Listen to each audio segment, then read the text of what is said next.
and we're joined by none other than Martin Truex Jr., driver of the number 78 Furniture Row Denver Mattress Toyota for Furniture Row Racing. Now, Martin, heading into Pocono here, leads the Monster Energy NASCAR Cup Series in a myriad of categories.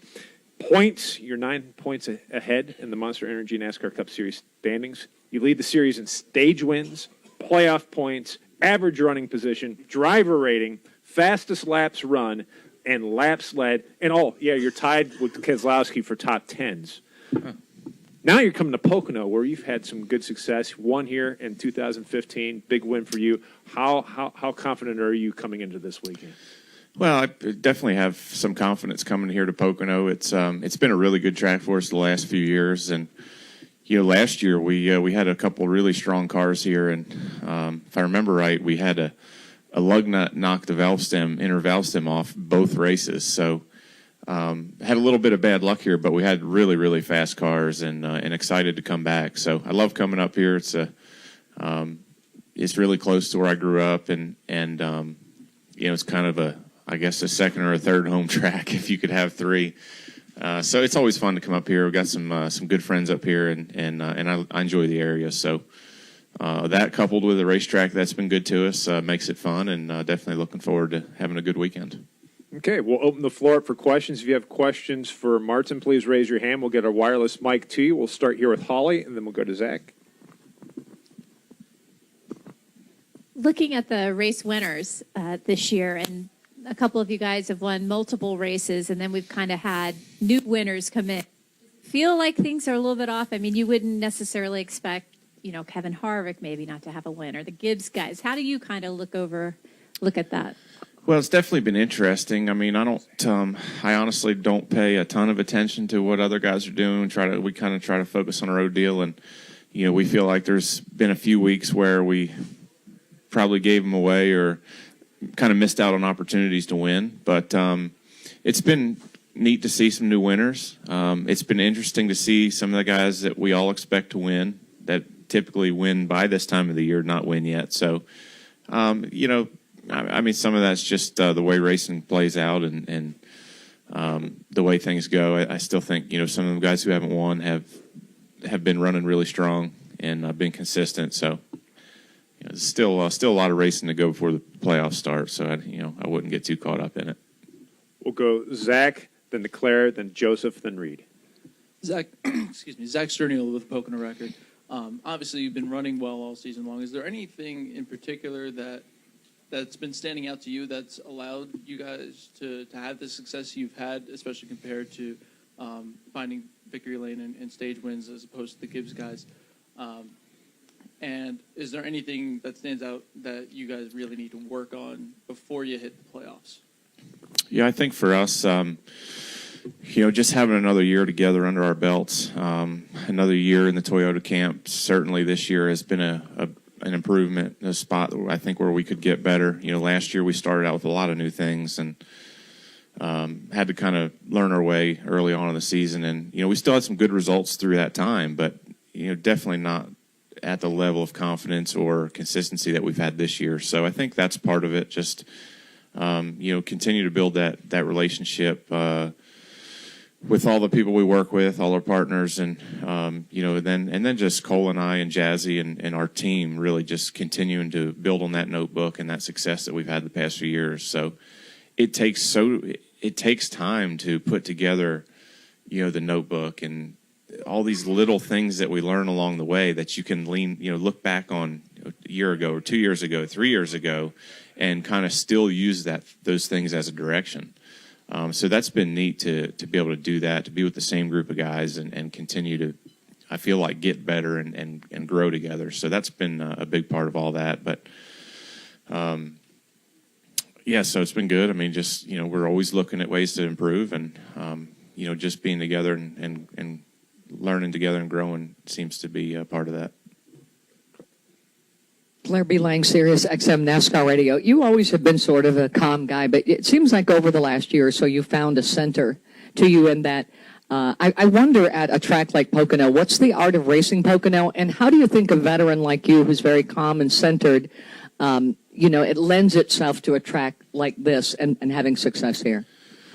Well, I mean, having fast cars is certainly the best place to start and figure out all the other things, because that's the hardest part to get. So, I mean, I have to give my team a lot of credit for helping me get in a good place and being a good mental, good state of mind, a good approach for each weekend, good confidence that's consistent. So the team's a big part of that. But,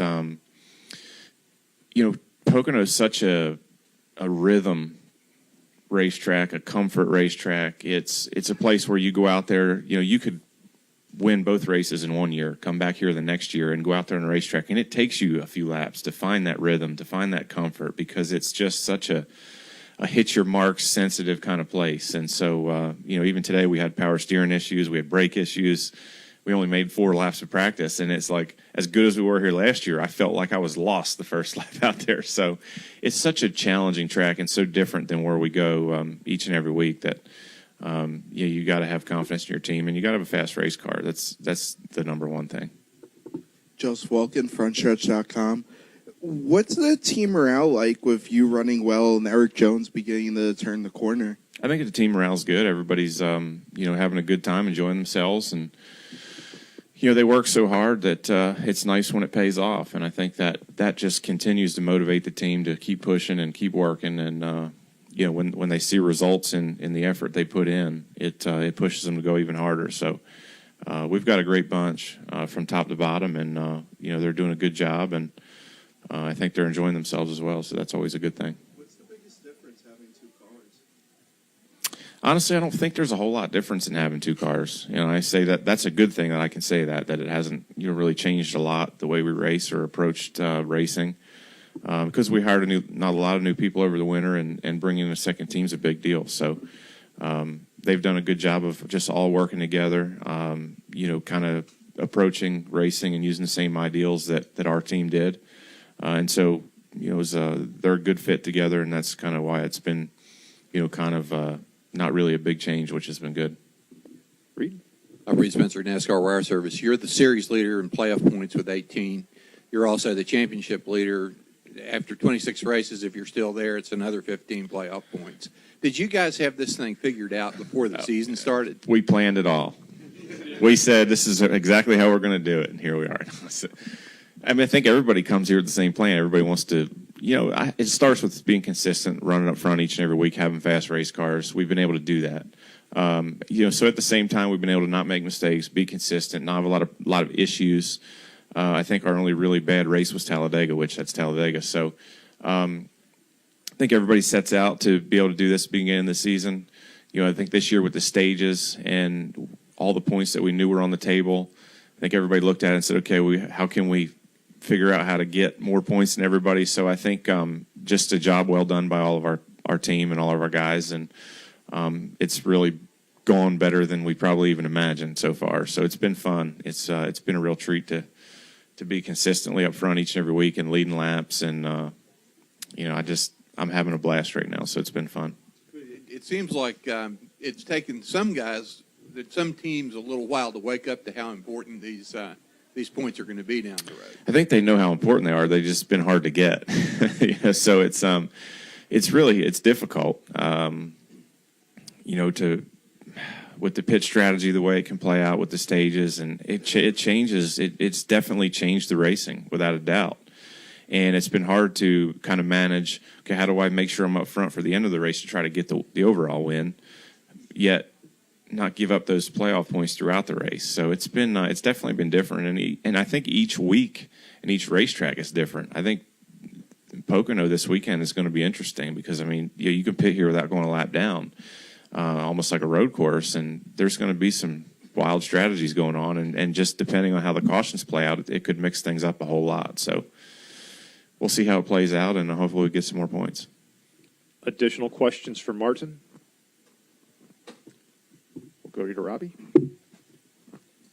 Robbie Mays, MRN. Martin, Richard Petty's 80th birthday coming up in a few weeks. I know he's very precious to our sport. And do you have any favorite memories or your first time you met him, something like that?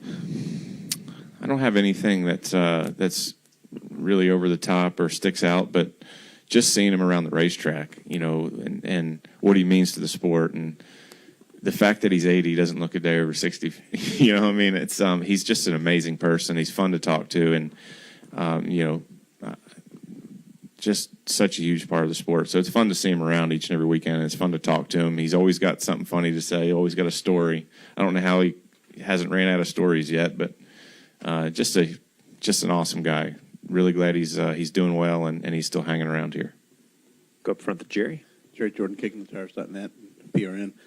Next week's Michigan. I came in a little late. You had already talked about it, but you talked about going to Michigan next weekend. I have not talked about Michigan yet, but yeah, looking forward to that. Another place where I have some good fishing holes. I'm serious. Is it more about fishing? No, fishing just helps keep the stress level down and let me focus on driving and let the team focus on the cars. So Michigan should be interesting. I mean, last year we ran this lower downforce package there, so we have a little bit more history than most of the tracks we've been to this year. So we'll just see what it brings. But such a fast track and definitely different than anywhere we go. So it'll be fun. Well, Martin, before we let you go here, I'm going to call up Earl Krause here to the podium, and he has a special presentation for you. Cool. Oh, thank you very much, Matt. And Martin, we certainly appreciate you being here. Look forward to another great weekend of Pocono, your second home track. Yeah, second or third. Straight up there. Well, ladies and gentlemen, one of the premier press organizations in our country, which I'm very proud to be a member of, is the Eastern Motorsport Press Association. We've been around for some 45 years now and going strong. And each year, through a vote of our membership, it is determined who the National Driver of the Year is. And a lot of it is based on Eastern racing and a driver that represents our East Coast. This past season, 2016, Martin Truex Jr. set a record for laps led and won the Coca-Cola 600 at Charlotte. He continued to run strong throughout the season with victories in the Southern 500, success at Chicagoland, and a win at his other home track, Dover Raceway. They altogether had a wonderful season, establishing himself as a true contender for the Cup Championship year after year. So we like to, right now, in this very nice setting of Pocono Raceway, which is a home track for Martin Truex and his family, present him today with the 2016 Eastern Motorsport Press Association National Driver of the Year. And to make the official presentation, we'll turn it over to my announcing colleague here at Pocono, Vice President of the EMPA, Dino Oberto. Dino? Thank you, Earl. And Martin, I'll tell you what, it was a great honor through all the membership to give you this award here. It's quite distinguished to have you as a part of this. For all you guys in the media, I'd like to point out that there is information on the EMPA, the Eastern Motorsport Press Association, at the back of the table. But at this time, it gives me proud pleasure to introduce Martin Truex Jr. as the Driver of the Year for EMPA year 2016.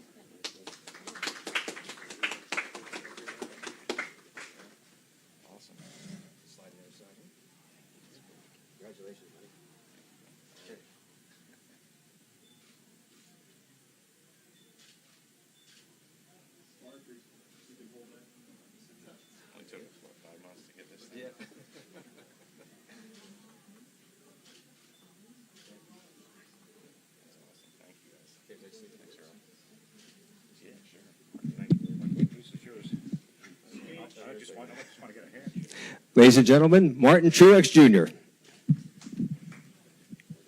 Yeah, so this is a pretty awesome trophy. I wish I could have got there in January to the banquet to receive it, but all in all, definitely very proud of this. There's been some amazing names in racing that have won this award throughout the years, so definitely humbled and honored, and hopefully we'll be able to put together a good enough season that's better than last year and maybe take this thing home again. But thank you guys very much for bringing it here and presenting it to us, and thank you for all you do. And we'll hopefully bring another one of these back this year.